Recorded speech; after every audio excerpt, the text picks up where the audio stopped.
Hello student, I am Giri Sagar from GPS आबाद। हम पढ़ रहे हैं चैप्टर नंबर 9 अर्थक्वेक का आपदा प्रबंधन, डिज़ास्टर मैनेजमेंट। तो हम बाढ़ के समय, बाढ़ के पूर्व प्रशासन को क्या करना चाहिए पढ़ चुके हैं। बाढ़ के बाद क्या करना चाहिए। क्षतिग्रस्त सड़कों, रेलमार्ग, पुलियों को तुरंत मरम्मत कराएं। बाढ़ प्रभावित क्षेत्र में पानी, विद्युत, संचार का क्या करें, पूर्ति करें और सेवा बहाल करें। जलग्रस्त क्षेत्रों से बाढ़ का पानी निकालने के लिए पंप की व्यवस्था करें। बाढ़ पीड़ित लोगों को अपने घरों में जाने के लिए प्रेरित करें। आश्रय स्थल में लोगों को खाना, कपड़ा, पानी आदि की व्यवस्था करें। क्षेत्र में मिट्टी का तेल, पेट्रोल आदि की उचित पूर्ति करें ताकि क्या वाहन सड़कों पर दौड़ें और ज़िंदगी पुनः पटरी पे लौट जाए। एक चीज़ और, जो एरियाज़ होते हैं उनमें कीटनाशक अवश्य छिड़कवाएं। ठीक है, फिर आपका बाढ़ क्षेत्र में सरकारी व निजी संपत्ति की हुई क्षति की सूची तैयार करें। लोगों को आर्थिक सहायता देने की व्यवस्था करें।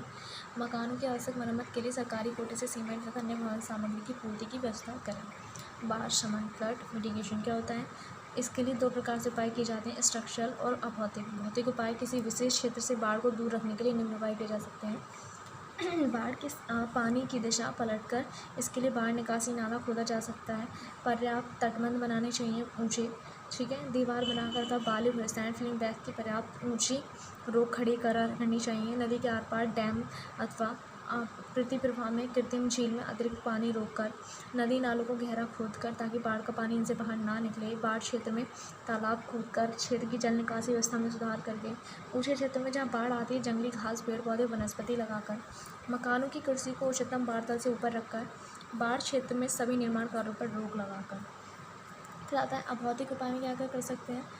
बाढ़ से होने वाली क्षति को न्यूनतम बनाने रखने के लिए निम्न भौतिक उपाय किए जा सकते हैं। फर्स्ट, बाढ़ की पूर्व सूचना देनी चाहिए फर्स्ट ऑफ ऑल। तो ठीक है, ये क्या ऑन करता है, CWC के लिए जो स्थापित किए जाते हैं बाढ़ को सूचना देने के लिए।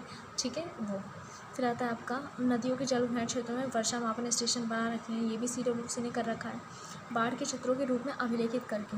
इसके लिए सैटेलाइट से बाढ़ संबंधी आंकड़ों, जलग्रस्त क्षेत्रों के चित्र, बाढ़ क्षति, बाढ़ मार्ग ज्ञात किए जाते हैं जो बाढ़ रक्षक निर्माण में सहायक सिद्ध होते हैं। बाढ़ राहत कार्य बाढ़ के प्रकोप से बचने के लिए प्रशासन, स्थानीय निकाय बाढ़ क्षेत्र में कुछ ऐसे स्थान निर्धारित कर देते हैं जिन पर शरण लेने वाले बाढ़ को झेला जा सकता है। ठीक है, बाढ़ का सामना करके बाढ़ की चेतावनी मिलने पर लोगों को कमज़ोर मकानों को ठीक करने, खाद्य सामग्री, पानी की व्यवस्था करने को कहा जाता है।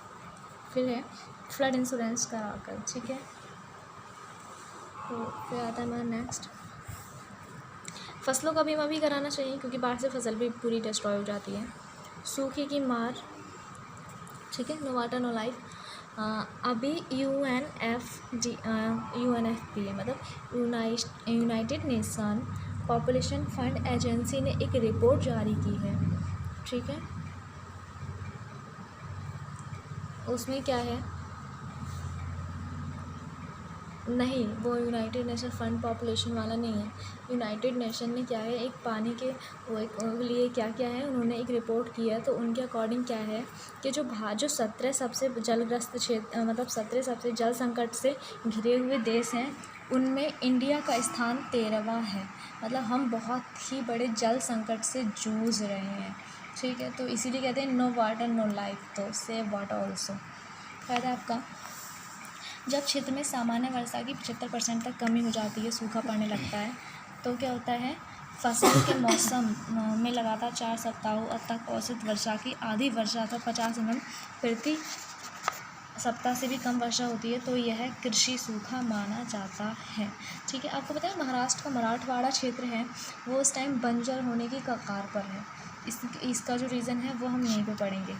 क्या है, वायुमंडल में क्या होता है, नमी सूचकांक में कमी होने पर कुछ अन्य कारक जैसे अत्यधिक वाष्पन, हानि, उच्च तापमान, मृदा की नमी या रोग क्षमता में कमी होती है। ठीक है, सूखा का मापदंड या परिभाषा प्रदेश के अनुसार बदलती है। पश्चिमी राजस्थान में जहाँ प्रायः वर्षा 200 mm होती है, यदि घास का तिनका या अन्न का दाना नहीं उग पाता तो यह सूखा कहलाता है। जबकि जहाँ उड़ीसा, कोरापुट में जहाँ राजस्थान से 5 गुना से अधिक वर्षा होती है वहाँ सूखा तब माना जाता है वहाँ जब धान की फसल को पूरा पानी नहीं मिल पाता। ठीक है, तो क्या होता है, भारत में गुजरात, राजस्थान, मध्य प्रदेश, उड़ीसा, पश्चिम बंगाल, जम्मू और कश्मीर, ये सब क्या है, दक्षिणी भारत के कुछ भागों में अक्सर सूखा पड़ता रहता है। क्या आता है आपका, भारत में 4 महीने औसतन वर्षा होती है, जून, जुलाई, अगस्त, सितंबर। अगर इनमें 2 महीने बिल्कुल बारिश ना हो और 2 महीने बाद में अच्छी वर्षा हो जाती है तो सूखा पड़ने की स्थिति से उबरा जा सकता है। लेकिन चारों महीने अच्छी बारिश ना हो तो इसे हम सूखे की स्थिति में रखते हैं। ठीक है, तथा सूखाग्रस्त क्षेत्रों की पहचान, ये मॉइस्चर इंडेक्स के आधार पर है, ये आप लोग पढ़ लीजिएगा, आपकी बुक में दे रखा है। Thank you class.